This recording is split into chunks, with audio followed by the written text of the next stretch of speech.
Good afternoon and welcome to the webinar. Today you're joining us for the SACOG 2020 MTP SCS kickoff meeting for local agencies. My name is Adrienne Retz and I'll be moderating the webinar today. SACOG is beginning work on the 2020 MTP and SCS, so today we'll discuss an introduction to the MTP and go over an overview of the upcoming planning processes. So just a few friendly reminders before we get started.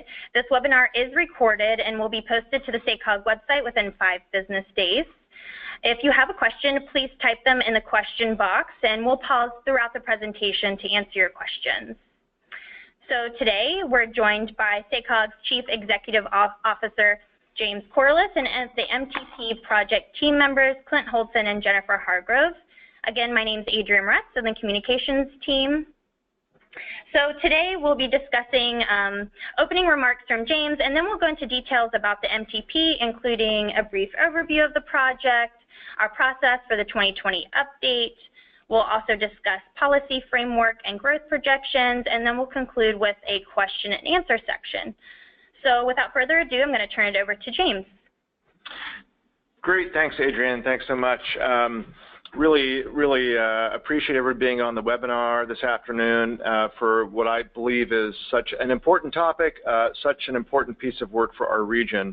I just want to say a few things to frame the webinar and to frame the kickoff of this MTP SCS, which is, we understand, lots of alphabet soup, but let me just try to give you what I think are the really important takeaways here to kick it off. So number one, obviously we do this every 4 years. We last did an update. It seems like it just finished, and that's because we did just finish in 2016. This is an update that will conclude in 2020. It'll be our next major update, and so that's why we start 3 years out. We're starting now, but it will be a major update. The last update to the plan was really more of a tweak in some ways. This is a major update, and so it's that much bigger of a deal. We will extend what we call the horizon year. It'll be a 20-year plan. There'll be new years incorporated in the plan. There'll be new growth projections. So this will be meaty, and this will be really important in terms of where we're heading as a region, what our growth projections look like, how we're going to accommodate jobs, housing, population growth, etc. Let me frame a little bit of the technical requirements and just kind of flag these for all of you. So I hope when we get into them in the webinar in further detail, you understand what they are. I think everybody knows we create a regional transportation plan, or MTP, our Metropolitan Transportation Plan, really by because of federal statute, because of federal law. We're required to do this as an MPO so we get federal funds and we can disperse them in the region and invest in transportation projects and programs. But we have a lot of requirements that come along with that, and I'll just name a few, again, that are really particular to this cycle and this MTP SCS. The first, which I'm sure you probably have been following, but if you haven't, it's important to understand. We have very strict greenhouse gas emission targets that we have to meet. So the California Air Resources Board has a scoping plan for how the state will achieve significant greenhouse gas emission reductions. That translates via a number of important pieces of state law, including the landmark SB 375, adopted about 10 years ago. And at the ARB board meeting in November, just in about a month and a half, they will adopt new targets for all the MPOs in the state. And we believe, we've been working very actively with the ARB and their staff and their board to try to convince them to do something that is ambitious but achievable. But we do believe we will have a stricter target to meet.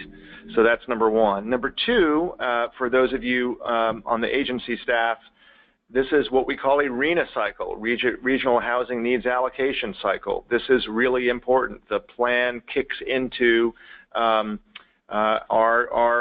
requirements on making sure that we meet our housing goals. This is another state-level requirement and mandate. We're going to be doing a lot of work here at SACOG. We're going to be working a lot with you locally. We're going to be doing a housing workshop that you're all invited to, I believe November 30th after our board meeting. But you will hear a lot about housing from us, in part because of the RHNA mandate, but also in part because if you, I'm sure you all know and live this day to day in your local communities, we have a serious housing crisis. We're underproducing housing. We are missing out right now on the infill boom that's happening in not just coastal economies in California, but other metropolitan regions around the country. So not only do we want to meet our mandate, but we know that we have to do better at making sure we are producing enough housing for, frankly, a growing population, a growing economy. And the final thing I'll just add in terms of requirements, and then I'll get on to the fun stuff, is federal performance measures. So I certainly know, given my tenure back in Washington, D.C., the feds, starting with MAP 21 in 2012 and continuing in the FAST Act in 2015, are requiring us now to be much more performance-driven and data-driven.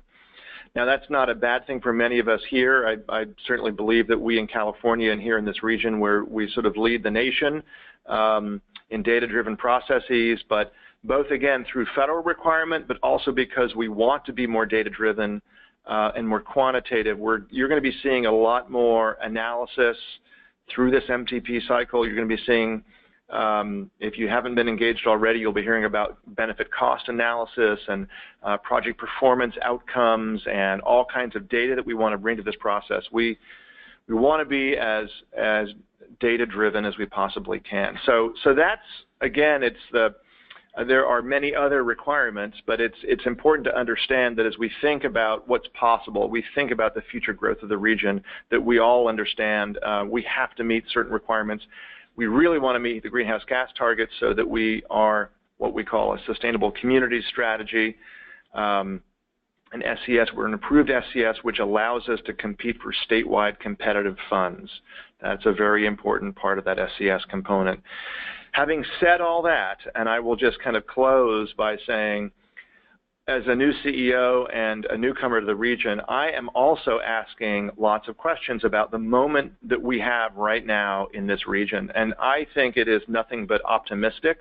I think there is a really exciting buzz about the future of this region, our economic growth, our economic prosperity, our competitiveness. You probably have all heard about the Amazon HQ2, the new headquarters, the race for the new Amazon headquarters. I really urge all of you to read through that RFP. I'd love to chat with any of you and think about whether you think we actually have a shot at this. I actually do, and I think it's a really good exercise for our region to believe that we can land the Amazon second headquarters and to understand what it takes to be able to land something like that.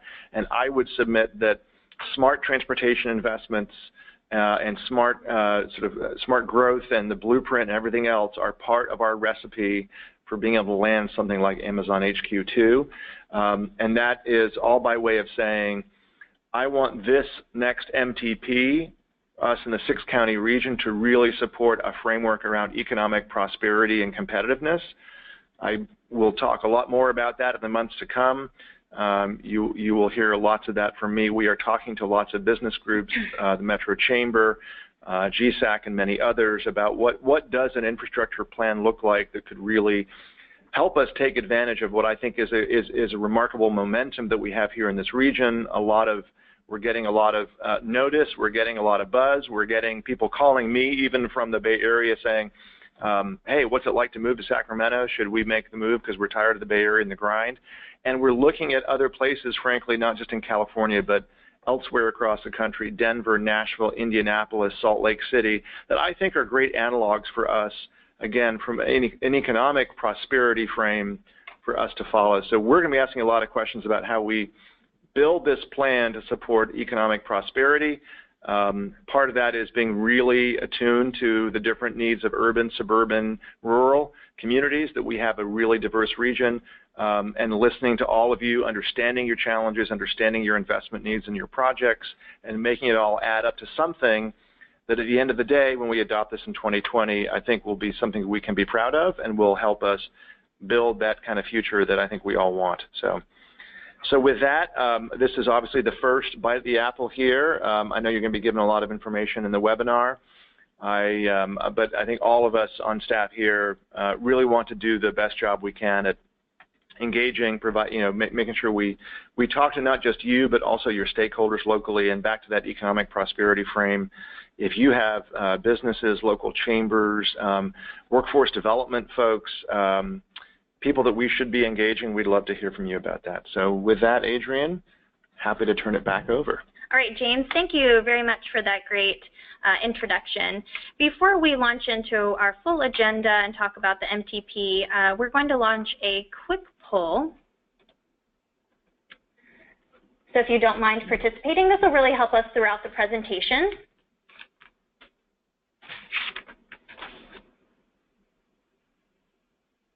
Looks like so far we have about half that this is their rookie debut. They've never participated in an MTP process before. We'll give the poll just a few more minutes.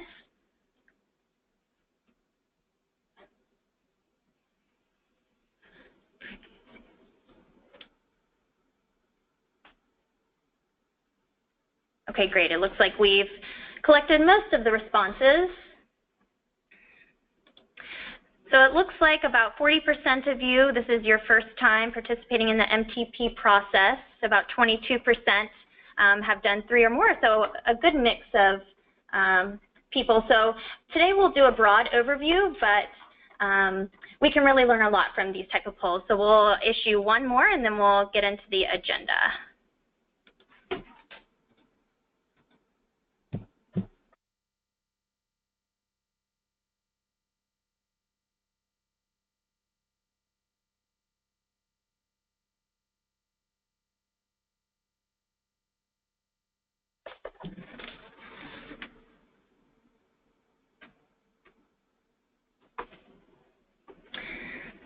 So again, this will just help us throughout the process. How well do you understand your role in the 2020 MTP SCS process?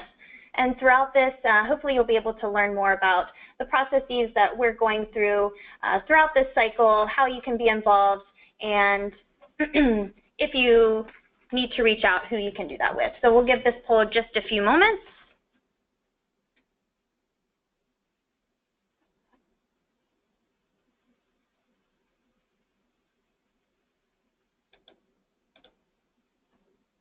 Great, thank you for participating in that. So it looks like about 60% of you somewhat understand your role, which is great. Today, hopefully you'll get a more clear overview of what the MTP is and some of our policy framework.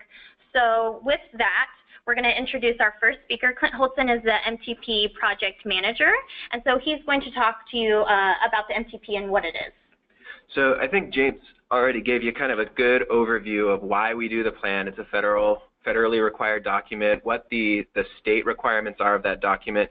I just want to give you a little more context on how the plan achieves or must achieve all of those goals, those requirements, those federal requirements.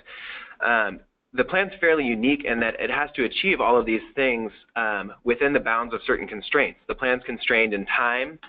We plan for a 20-year horizon generally. The plan's constrained in growth. We do a growth forecast that you'll hear more about later today on population, on housing, and on employment.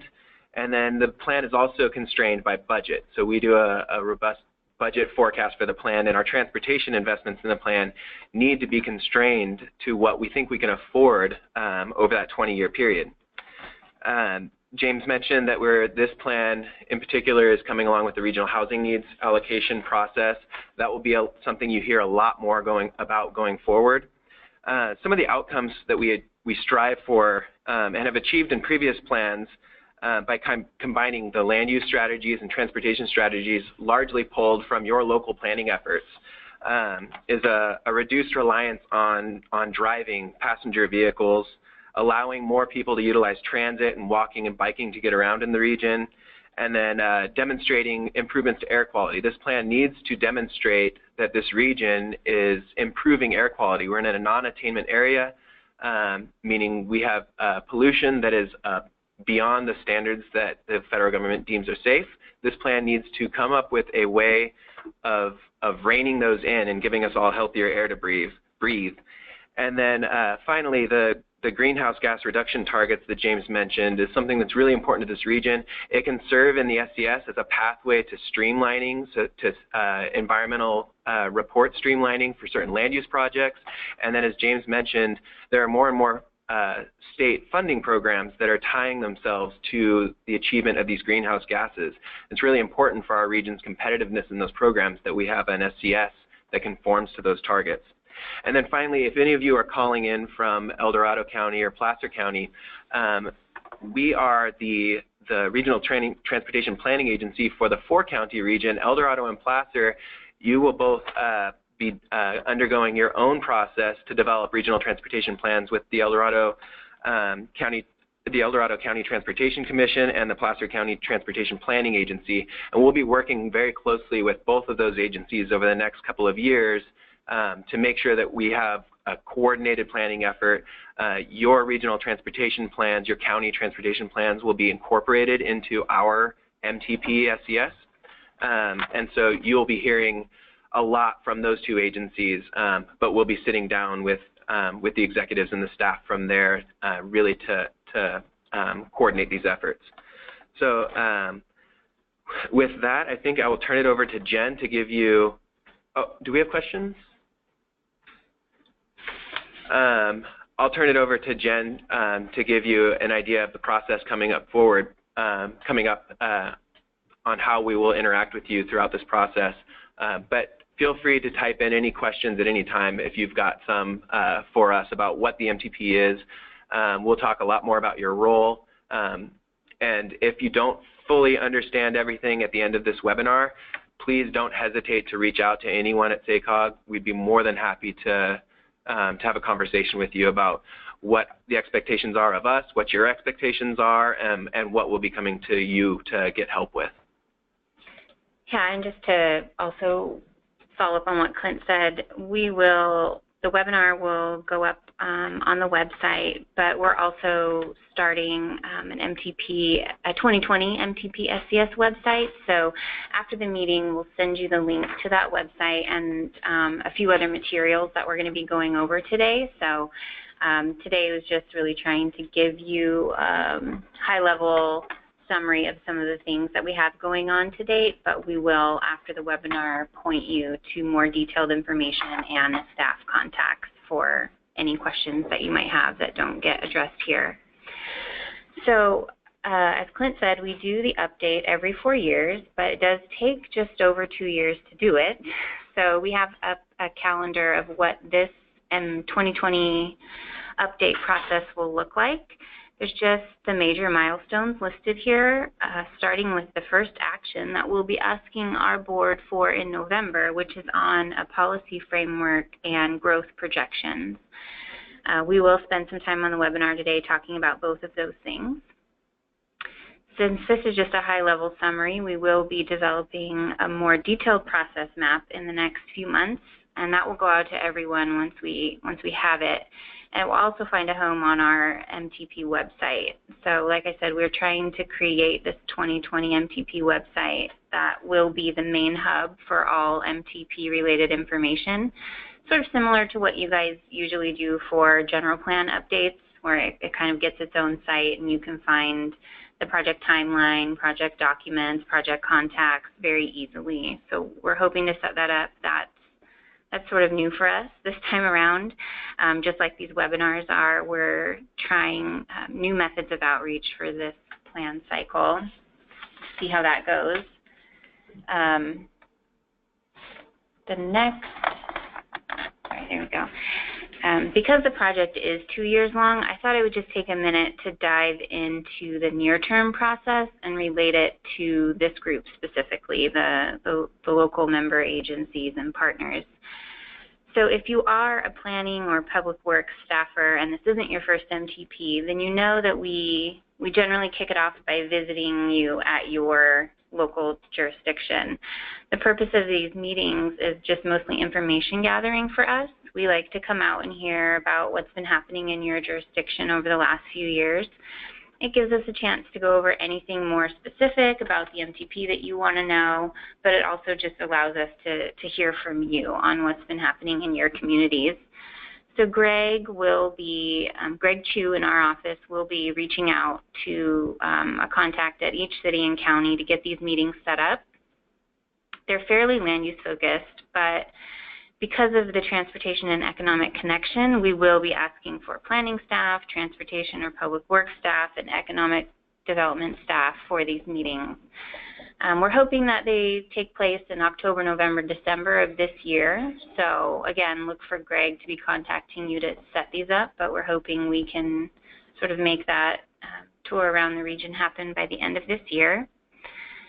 And then also on the calendar in November, as I mentioned before, we will be asking our board to take action on a policy framework, which will really just guide the plan update and also the growth projections that we are going to be using in the MTP.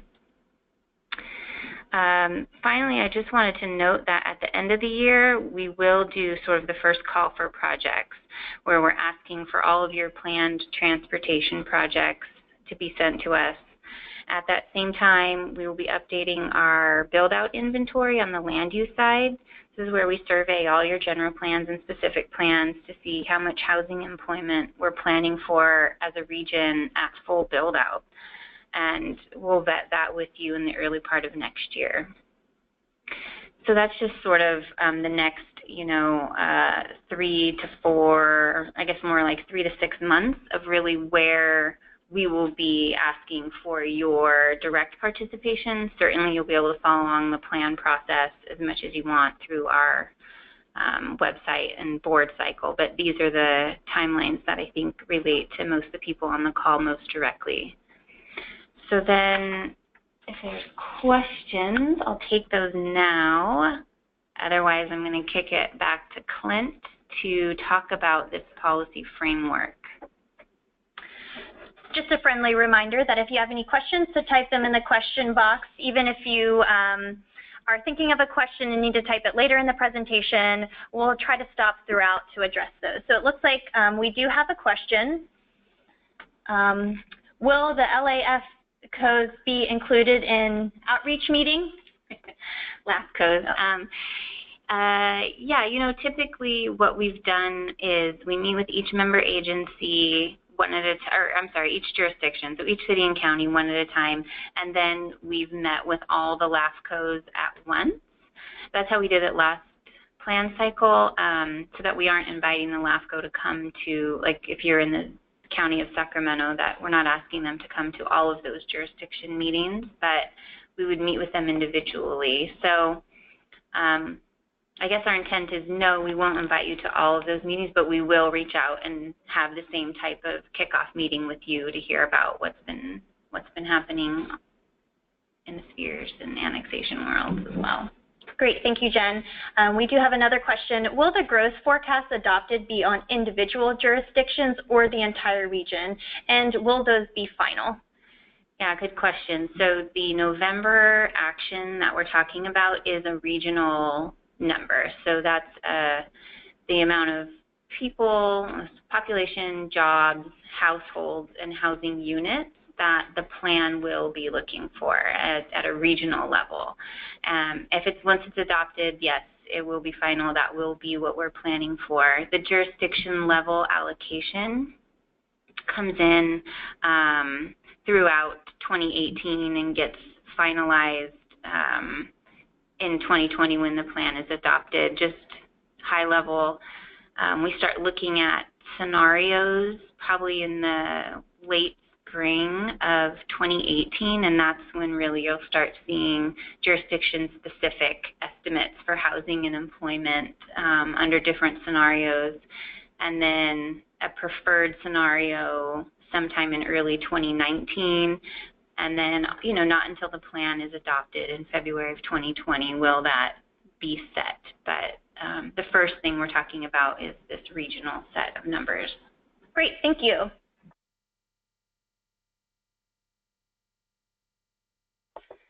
Okay, so we do have a few more questions. Thank you for sending those in.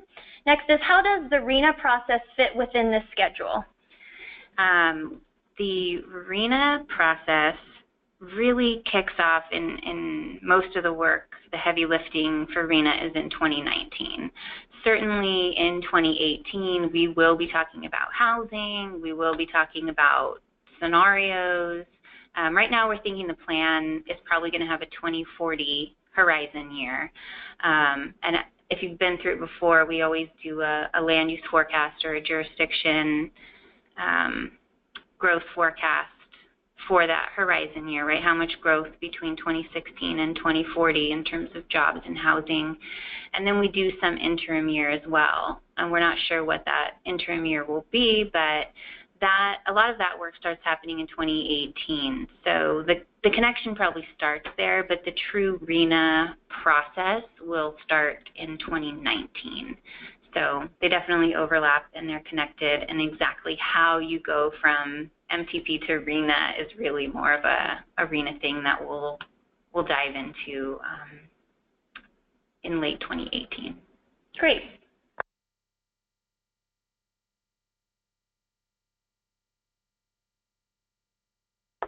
Okay, we have one more question coming through before we move on. How will the growth forecast in November be related to the RENA allocation from HCD that comes later?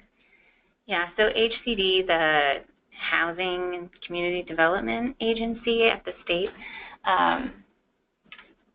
the number we get from them will come later, and we have reached out to them already on the 2040 number that we're looking at planning for the MTP.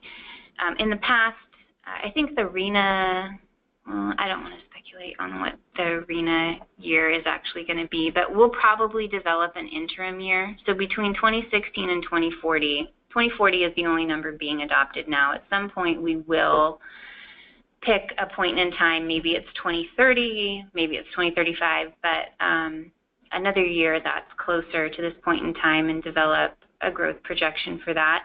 And that's really probably the one that is closer to the RENA horizon year.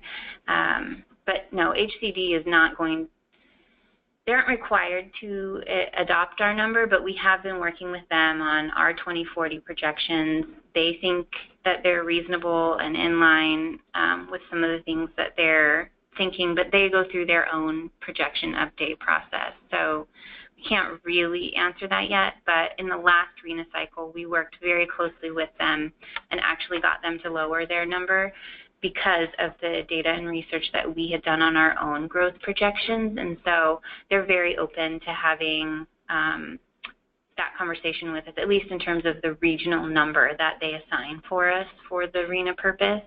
So as that gets closer, we'll be working with them and keep you updated on it. Great. Thank you, Jen. Thank you, Clint, for that great overview of the MTP, and Jen for the process and answering those questions. Please keep sending your questions through the question box, and we'll answer them periodically throughout the presentation. So now Clint will talk about some policy framework. So to start the webinar, James talked about, and then I followed with kind of what are the requirements of the plan. And there are a lot of them from the federal government and from the state, what this plan needs to be. But the policy framework really is our board. So your council members, your supervisors that make up our board, it's their chance to tell us what those issues are that hit close to home. They might be brought on by external changes in, new technologies that are emerging, or the way that a shift from brick and mortar retail into e-commerce, and how those things might relate and interact with a transportation plan. So this policy framework is really to give us as staff at SACOG some direction on what questions we should be exploring and trying to answer as we go into the scenario development for this plan. So we talked about kind of the overall theme of how do we support an economically prosperous region through a transportation plan. James talked a little bit about that, but we've really broken that down for this plan into these three categories: disruptive change, economic development and opportunity, and performance-based investment strategies. So to start with disruptive change, this is a long-range plan. We need to forecast out 20 years. But how do we do that in an effective way while acknowledging that we're not going to get everything right? There's new technologies and new services like autonomous vehicles, Uber and Lyft, major shifts in shopping, as I mentioned, into e-commerce, and these all have major implications for how people move about their communities, and they create real challenges for planning for transportation investments. The second category is this economic development and opportunity, and so knowing some of those major disruptions that are facing the region, how can we grow? How can we plan our land use scenarios and our transportation investment packages in a way that enhances our existing assets and then begins to address some of the shortfalls that we might see in our region when it comes to competing really well for things like the Amazon second headquarters. And then finally, this performance-based investment strategy. James alluded to these federal performance rules and this mandate coming down from the federal government where we work more and more performance-based decision-making into our planning processes. And SACOG has a long history of practicing this performance-based approach, but we're trying to take it a step further in this plan. So we're adding in new tools for looking at project-level performance, like this benefit cost analysis and a more outcomes-based approach to looking at individual transportation projects. And so how this might relate to you and your interactions, especially at Public Works with us as staff, is we'll be using these new tools when we're evaluating what transportation investments might make it into the plan. And it's really important to us that we make this as transparent as possible so that you know how we're making decisions, that we're accessible to you.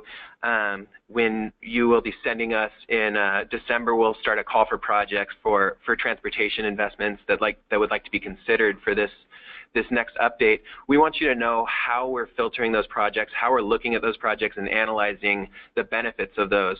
So you'll be hearing a lot more from me, from our modeling staff on how we make those kinds of decisions.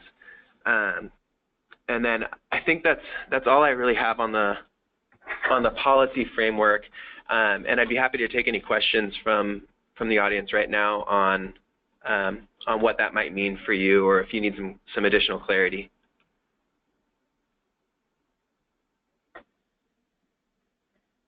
So we'll pause here for just a moment to answer any questions you might have about the policy framework that Clint just went over.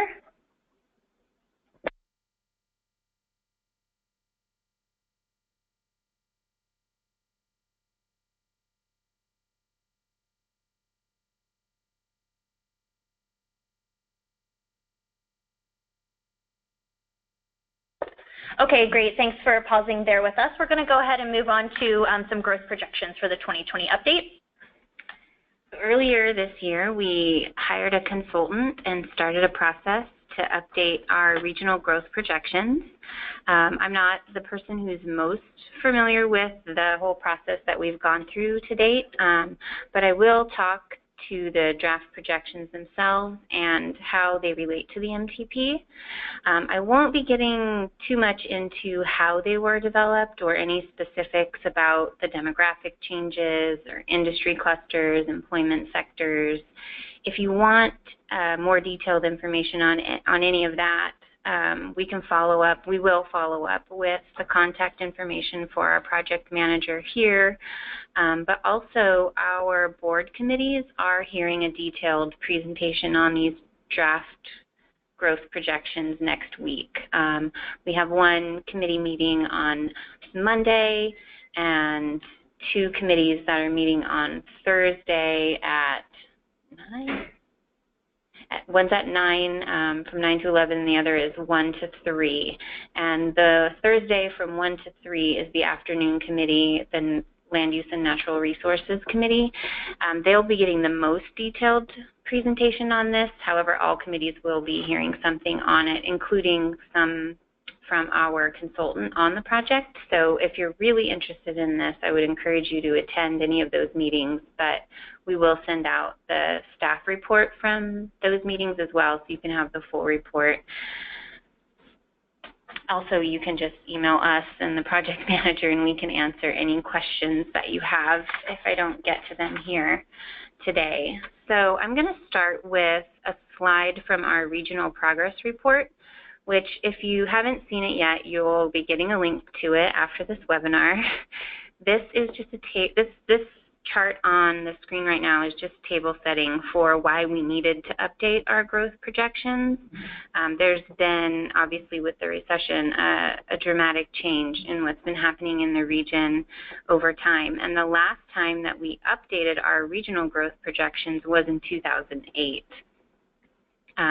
In this current MTP that we have adopted, we just used the regional totals from the prior plan and carried them forward and just pushed them out a year. So this is the first time we are comprehensively re-looking at everything, and it was definitely the time to do it. During the recession, and even now that we are recovered from it, the growth is different. The types of jobs that we've recovered are different from the type of jobs that we had pre-recession. And we're building housing during the recession, we built housing at a much slower rate, but even now that it's picking back up, it's still not anywhere near the 20,000 units a year we had in those few years pre-recession. So we needed the new projections, but what the new projections show is still a very strong and competitive region with a higher growth rate than the state. We vetted these projections with a number of industry experts as well, and they all agree that the state will slightly outpace the nation in job growth, and our region will slightly outpace the state average in terms of its annual job growth, which is what you see in the slide here. So as I said, I'm not going to get too far into the details, but I did want to show this slide because our growth projections all start with an employment projection. We look at how many jobs do we think we're going to be getting, and then pivoting from the job forecast, that's when we do population and household and then housing unit forecast from there. So this is sort of setting the stage. Again, if you're interested in more charts like this on all of the other aspects of it, we can get those to you, but we're not going to cover all of that today. Here's just a quick look at the total estimates for population, jobs, and households, and they are going down. So the little people cluster is population, the clipboard checkboxes for employment, and the little people in the house are households. The first column labeled here is the 2036, and that's our currently adopted regional growth projections that's reflected in our current 2016 MTP SCS. The second two columns show the new or the updated draft growth projections. As I said earlier, staff is likely recommending that 2040 be the horizon year for the 2020 MTP, but we do have new projections through 2050 at the regional level. These numbers are in total, like absolute value of what's planned for at that time, so in 2036, in 2040, and in 2050. So you can see that 2040 is very close to our current 2036 projections. A little high in jobs, a little lower in households, but very similar. It's important to note that we haven't yet taken out the Tahoe Basin.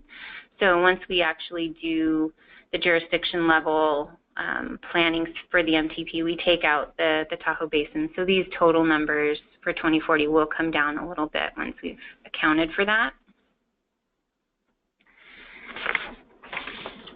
So the total regional population, employment, and households are similar for 2036 and 2040, but time has passed and these two projections have different base years or different starting points. So when we look at the growth that we'll be planning for in this 2020 MTP SCS compared to what we planned for in the adopted MTP, they appear more different than what we saw on the last slide. Our current MTP has a base year or a baseline that is the year 2012. So it looks at growth from 2012 to 2036. The 2020 MTP will look at growth from 2016 to 2040. So we have grown as a region between 2012 and 2016. So where in 2012, the 2012 to 2036, we had the job recovery included as growth in there because 2012 was the low point in the recession in terms of jobs. So the recovery that has happened was there as growth. But when we look at that in the 2016 to 2040, that recovery has happened. So that those jobs are now just part of the base year in 2016. They're not showing up in the growth number.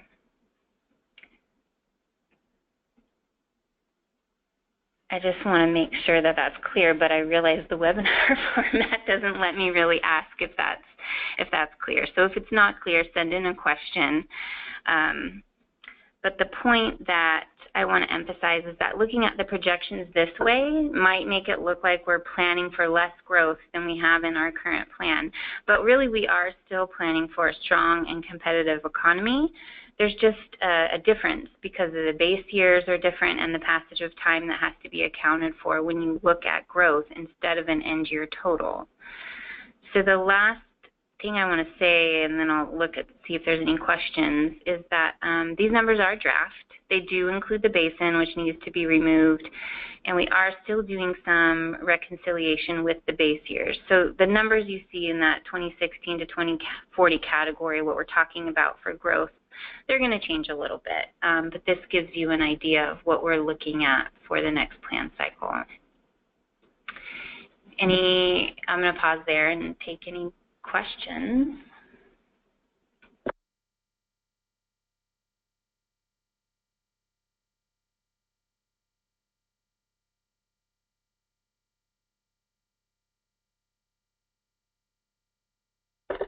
Okay, we're not seeing any questions come through, but feel free to keep typing those in the question box. We're going to move on now to some of the follow-up materials that we'll be sending to you. All right, so as I said, we'll send you, well, it's the next slide as well, but the contact information for the plan update. Primary contacts are going to be me, Jennifer, and Clint. He's the project manager, but the project manager for our growth projections will also send you his contact information. We'll send you the link to the website. It's currently in progress. It's live, so you can get to it, but we hope to evolve it over time into something that looks nicer, maybe a little bit more user-friendly, but for right now, there is a straw man up there, and you can get to some content. We'll send you the draft policy framework and the draft growth projections staff report that's being presented to our board committees next week, and that regional progress report, which we did. We completed it earlier this year in the summertime, but it didn't get widely distributed. But it does have a lot of great information about what's been happening in the region. Not just, there's a lot of detailed information on the job side, but also on the housing side and what's been building and how that compares to what we've planned for. They're not on track, I'll give you that teaser, but there's just a lot of great information in there. The type, the amount of ag land we've been consuming, what gas prices have been doing, how we're seeing the reverse trend in BMT, actually vehicle miles traveled, actually going upward instead of down. And so there's a lot of great information in that regional progress report that we're really using to kind of guide some of this early MTP stuff as well. So we'll make sure everybody gets a copy of that. Great, thank you, Jennifer. So that concludes the agenda for our webinar. We're going to stop now and answer any questions, but I do want to note that Jennifer was talking about some upcoming committee meetings. To find information like the agenda, attachments, and the time and place of those meetings, you can visit our website at SACOG.org, and there is a calendar under the About section on our homepage, and that lists all of the upcoming meetings. And Jennifer also mentioned that our SACOG staff will be reaching out to you to set up meetings to visit your jurisdictions before the end of the year, so keep an eye out for that. Before we close, we do want to ask you one more poll question, because we, as a transportation planning agency, are always considering your needs and visiting us here at SACOG can sometimes be difficult. So how do you rate the effectiveness of visiting us in person versus participating on the webinar? So we'll leave that open for just a moment. Feel free to continue to type questions in the question box.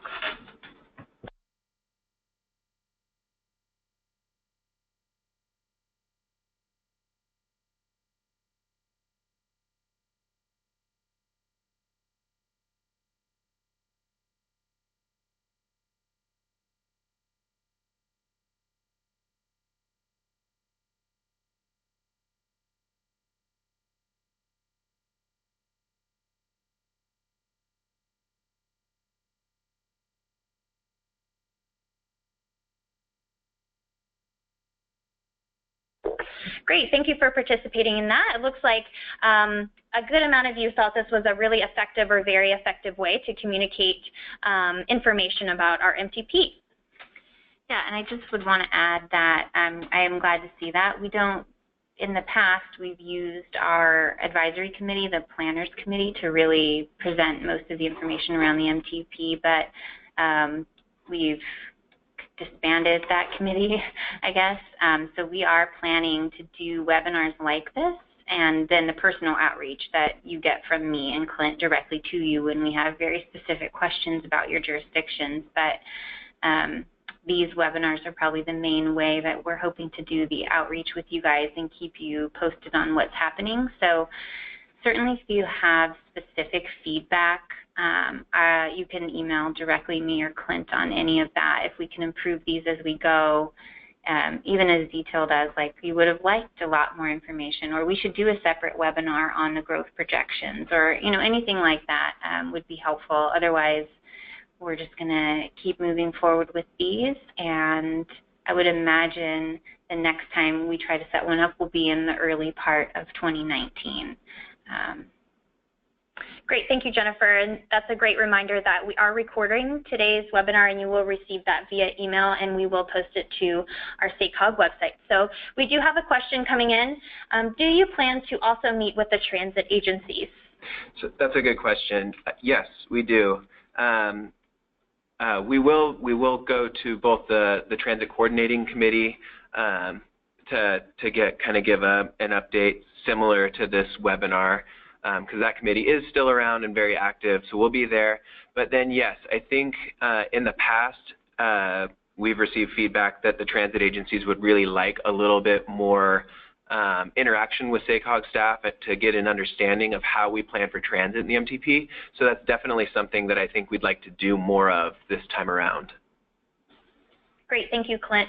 We have another question coming in. Are you working closely with the Greater Sacramento Economic Development?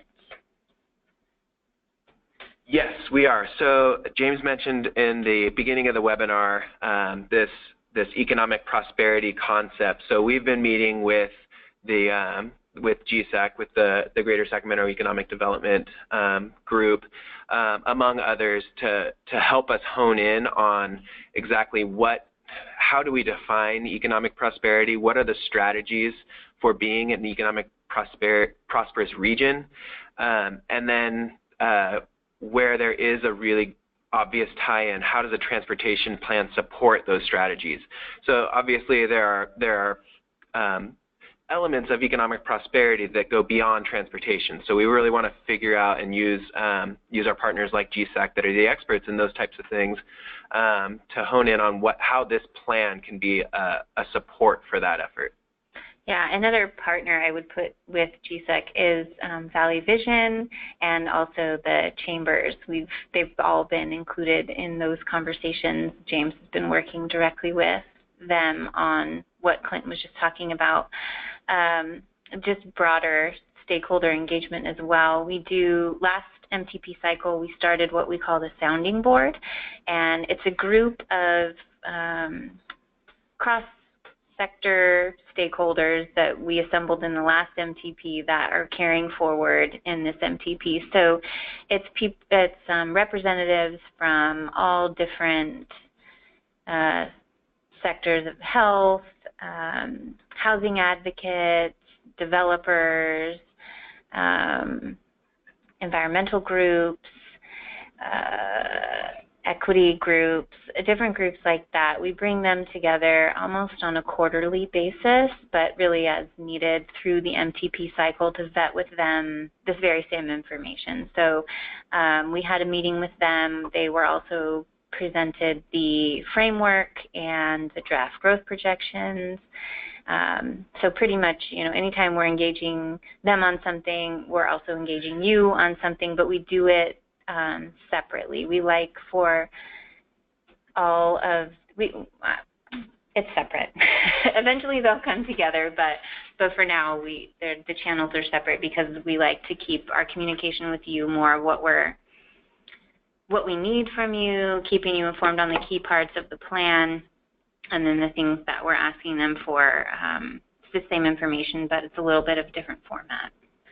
Thank you, Jennifer. If you're interested in the sounding board that Jennifer just mentioned, feel free to reach out to Clint or Jennifer via email or phone, and they can provide you the communication staff contact for that group. We did get a comment that the sound quality was really good compared to other conference calls, so that kind of feedback we'd also appreciate. So feel free to keep asking your questions. We'll be here for a few more minutes. Otherwise, feel free to reach out to Clint or Jennifer via their information on the screen in front of you. There is also contact information for our entire staff on the SACOG website. So with that, we will conclude and be following up with you via email. So we'll stay on the line for a few more minutes for any other questions. Otherwise, thank you for participating and have a great day.